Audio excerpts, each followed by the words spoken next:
بسم الله الرحمن الرحيم والفجر وليال عشر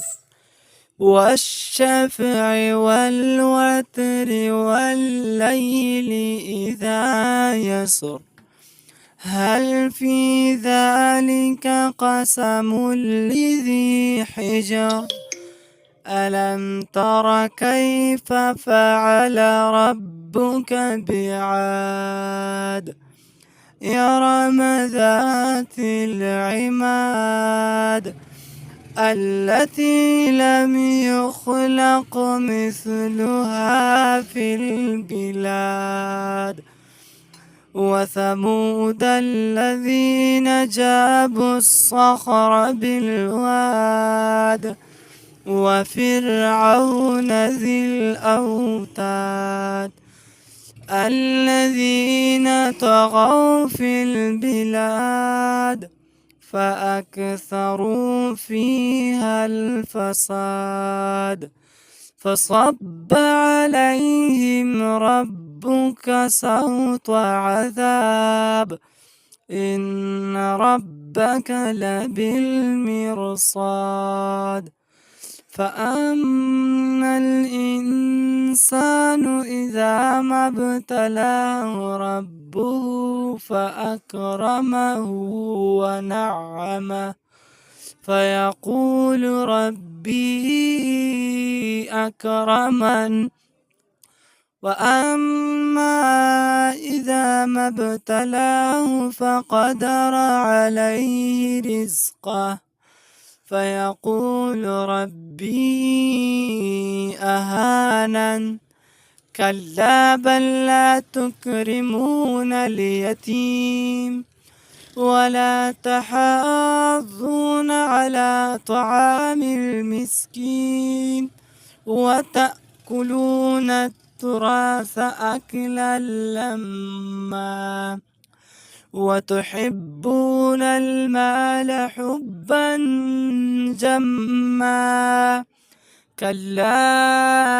إذا دكت الأرض دكا دكا وجاء ربك والملك صفا صفا وجيء يومئذ بجهنم يومئذ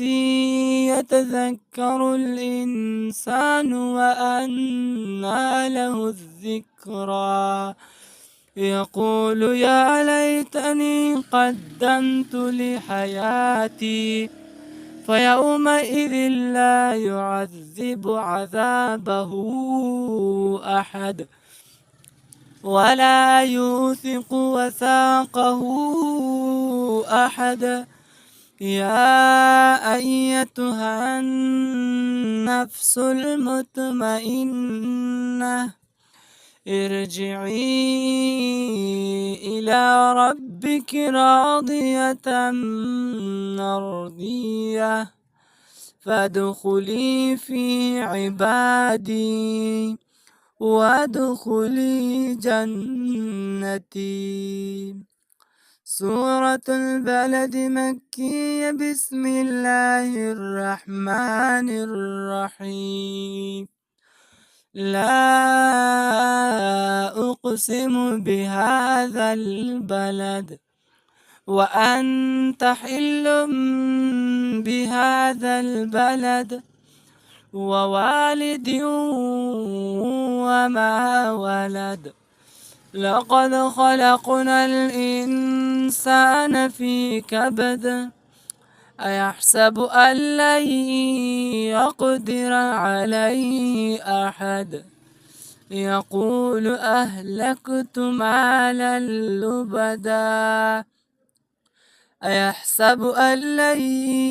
يقدر عليه أحد ألم نجعل له عينين ولسانا وشفتين وهديناه النجدين فلاقتحم العقبة